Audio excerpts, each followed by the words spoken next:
नमस्कार दोस्तों, स्वागत है फिर से एक नई वीडियो में। अगर आपके घर में कोई 60 साल के व्यक्ति हैं या कोई विधवा महिला है या दिव्यांग पेंशन है तो आज की वीडियो बहुत ही महत्वपूर्ण होने वाली है, क्योंकि बजट में जो है संकेत मिले हैं आने वाले दिव्यांग की पेंशन जो है बढ़ सकती है। कितनी बढ़ सकती है और कब बढ़ेगी, तो आज की वीडियो इसी से रिलेटेड होने वाली है। तो प्लीज इस वीडियो को आप शुरू से लेकर एंड तक देखना। मैं आपको A to Z इन्फॉर्मेशन देने वाला हूं कि कितने रुपए का बजट पास हुआ है, कितनी चर्चाएं चली हैं आपके लिए और कब तक ये पेंशन आपको लागू हो जाएगी। क्योंकि जैसा कि आपको पता है मेरे भाइयों, अभी बजट सेशन पास हुआ है। अभी जो है बजट सेशन चला है जिसमें आपकी भी बात रखी गई है, पेंशन धारकों की बात रखी गई है। चाहे आप 60 साल के हैं या आप विधवा महिला हैं या आप विकलांग मेरे भाई हैं, तो आपकी भी बात रखी गई है। तो इस वीडियो में आपको बताने वाला हूं कि आपकी पेंशन कितनी बढ़ने वाली है। तो इस वीडियो को आप शुरू से लेकर एंड तक देखना। मैं आपको A to Z इन्फॉर्मेशन देने वाला हूं, क्योंकि जैसा कि पता है, आपको पता है कि अभी जो है बजट सेशन अभी जो है बजट सेशन हुआ है। तो चलिए स्टार्ट करते हैं आज की वीडियो और जानते हैं इस वीडियो में क्या है। अगर आप मेरे चैनल पर पहली बार आए तो वीडियो शुरू करने से पहले मैं आपको बता दूं, अगर आप मेरे चैनल पे पहली बार आए हैं तो प्लीज मेरे चैनल को सब्सक्राइब कर देना और मेरी वीडियो को लाइक कर देना। क्योंकि आप देख सकते हैं कि मैं आपके लिए कितना काम करता हूं। 2 दिन लगते हैं स्क्रिप्ट लिखने में, ताकि मैं आपको रियल इन्फॉर्मेशन दे सकूं, कुछ झूठ नहीं बोल सकूं। चलिए तो स्टार्ट करते हैं आज की वीडियो। और हाँ, एज ए छोटे भाई के नाते, एज ए छोटे बेटे के नाते प्लीज मेरे चैनल को सब्सक्राइब कर देना। चलिए तो जानते हैं वीडियो में क्या है। दोस्तों, जैसे कि पता है कि अगर आप 60 साल के हैं या विधवा महिला है या आप विकलांग बहन भाई हैं तो आपको पेंशन मिलती है। तो देखिए, बजट के बाद पेंशन बढ़ोतरी, मतलब कि ये अभी जो बजट सेशन चालू हुआ था इसमें जो है आपकी बात रखी गई है पेंशन से रिलेटेड। देखिए, सरकार से कहा गया है कि पेंशन जो है वो बढ़ाई जाए। क्यों बढ़ाई जाए मेरे भाइयों? जैसा कि आपको पता है कि इस महंगाई के दौर में पेंशन जो है आपके लिए बहुत जरूरी है। क्योंकि जैसा कि आपको पता है कि इस महंगाई के दौर में पेंशन जो है बहुत जरूरी है। जो हमारे बुजुर्ग माता पिता होते हैं जिनकी 60 साल उम्र हो गई है, बेचारे जो है इनकी दवाई का खर्च बहुत ज्यादा आता है। क्या 1100 रुपए या 1000 रुपए में इनका पेंशन जो है वो चल सकता है? क्या इतने महंगाई के इस दौर में इतने कम पैसे में क्या इनका गुजारा हो सकता है? क्योंकि जैसा कि आपको पता है मेरे भाई, जैसे बिहार हो गया, झारखंड हो गया, वेस्ट बंगाल हो गया, गांव में जो है जो मेरे बुजुर्ग माता पिता हैं उनका एक सहारा पेंशन है। क्या इतने कम पेंशन में इनका गुजारा हो जाएगा, इनका राशन हो जाएगा? तो सरकार ने जो है इसी को देखते हुए अब जो है उन्होंने बजट पास किया है। बजट पास में इन्होंने क्या लिखा है, 1300 करोड़ रुपए का जो है वो पेंशन धारकों के लिए बजट में मतलब चर्चा चली है, बात चली है। मतलब आने वाले टाइम में आपके लिए ये अमाउंट जो है सरकार देने वाली है, जो कि बहुत खुशी वाली बात है मेरे भाइयों। अगर आप पेंशन लेते हैं तो 1300 रुपए जो है वो बहुत ज्यादा होते हैं, क्योंकि 1300 रुपए जो है वो बहुत ज्यादा होते हैं मेरे भाइयों अगर आप 60 साल के हैं। तो सबसे पहले बता दूं कि पेंशन जो है वो आपको किस तरह से मिलता है। सबसे पहले आपको ये जानना जरूरी है। देखिए, सरकार जो है मतलब सेंट्रल गवर्नमेंट जो है वो पेंशन का कुछ हिस्सा जो है वो फिक्स कर देती है। मान लीजिए जैसे बिहार में 1100 रुपए पेंशन मिलती है,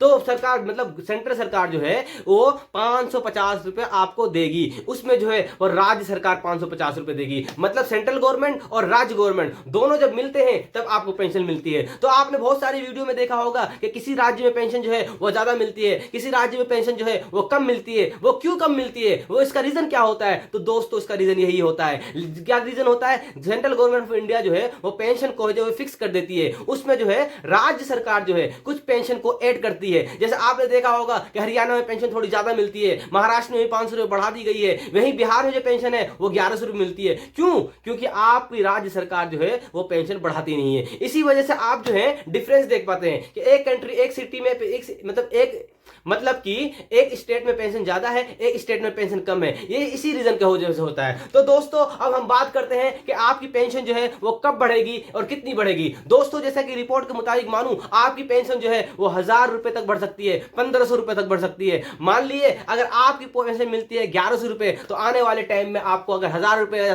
500 रुपए ऐड कर दें तो 2700 रुपए हो सकती है। जैसा अगर आप जब बात करेंगे, कहीं कहीं पेंशन जो है वो 2000 रुपए तक मिलती है, तो इनको बढ़ के 3500 रुपए या 3000 रुपए तक हो जाएगी। कहीं की पेंशन 3000 रुपए मिलती है, तो इसमें 1000 रुपए और 1500 रुपए ऐड कर दें तो पेंशन हो जाएगी 55 रुपए। तो इसी तरह से आने वाले टाइम में पेंशन जो है वो 1000 रुपए से लेके 1500 रुपए तक बढ़ने वाली है। होली से पहले होली में आपको ये धमाका मिलने वाला है। तो प्लीज, अगर आप पेंशन लेते हैं तो आपको मैं ये भी बताऊंगा कि कौन से डॉक्यूमेंट्स आपको तैयार कर लेने हैं जो पेंशन डायरेक्ट आपके अकाउंट में आए। क्योंकि आपको पता होगा जो हमारे बुजुर्ग माता पिता हैं उनकी केवाईसी नहीं होती है। आप वीडियो के एंड में बताऊंगा, अगर आप ये जल्दी से काम काम कर लेंगे तो आपके पैसे मिल जाएंगे। तो दोस्तों अब हम चलते हैं नेक्स्ट टॉपिक पे। नेक्स्ट टॉपिक ये है कि आपकी पेंशन कब बढ़ेगी। दोस्तों जैसा कि आपको पता है अभी जो फरवरी में जो है वो पेंशन, अभी जो फरवरी में जो है वो बजट चला है। बजट में आपकी बात रखी गई है कि फरवरी के एंड में होते होते तक आपकी पेंशन बढ़ सकती है, यानी दिवाली यानी होली तक आपकी पेंशन जो है वो बढ़ सकती है। लेकिन अभी तक कोई नोटिफिकेशन नहीं आया है। दोस्तों अगर आपको नोटिफिकेशन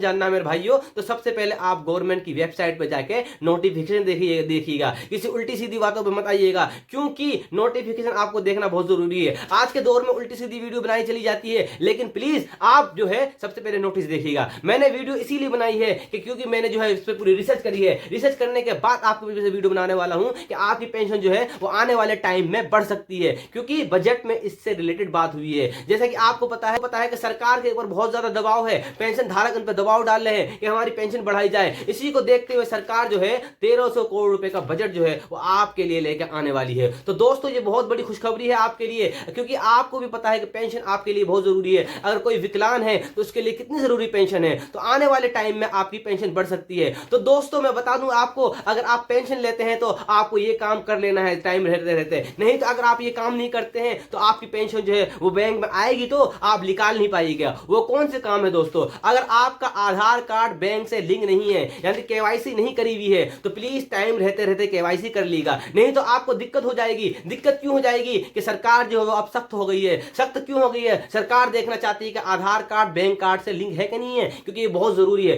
दोस्तों अगर आप 60 साल के हैं तो आपको एक काम और करना पड़ेगा, आपको जो है जन्म प्रमाण पत्र अपलोड कर देना पड़ेगा, क्योंकि सरकार का ये मानना है, सरकार ये जांचना चाहती है कि मैं जिसको पेंशन देता हूं कि वह राइट पर्सन के पास जाती कि नहीं है, जाती है, क्या वो इंसान जिंदा है कि नहीं है। क्योंकि आपको भी जो पता है कि हिंदुस्तान में बहुत ज्यादा धांधली होती है, तो प्लीज आप टाइम रहते ये काम करवा लीजिएगा। एक काम और करवा लीजिएगा, आप पैन कार्ड को आधार कार्ड से भी लिंक करवा लीजिएगा, जो कि बहुत जरूरी है। और मेरे भाइयों जो विकलांग मेरे भाई हैं वो उसको भी एक काम है, अगर आपने अपना सर्टिफिकेट गलत तरीके से बनाया है तो प्लीज सही तरीके से बनवा लीजिएगा, क्योंकि आपके लिए बहुत जरूरी है। जैसा कि आपको पता है हिंदुस्तान में अगर किसी को पेंशन लेते हैं या विकलांग है तो इसको 40% डिसेबिलिटी होना जरूरी होता है, 30 से लेकर 40% डिसेबिलिटी होना जरूरी लेता है। लेकिन गांव में अगर 1%, 2%, 3% भी विकलांग होता है तो पेंशन के लिए अप्लाई कर देता है। लेकिन दोस्तों ये गलत है, ऐसा मत कीजिएगा, क्योंकि आपको ये पता है ये अगर आप ऐसा करते हैं तो आगे चलने के आपको दिक्कत हो सकती है। दोस्तों तो पूरी वीडियो ये थी, मैंने आपको ए टू जेड बता दिया कि कितने रुपए की पेंशन बढ़ने वाली है और कब पेंशन बढ़ने वाली है और कितना बजट पास हुआ है आपके लिए। तो दोस्तों आशा करता हूं कि ये वीडियो अच्छी लगी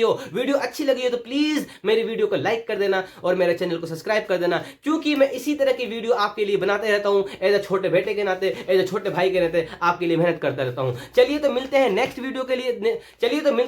वीडियो में। जब तक के लिए जय हिंद।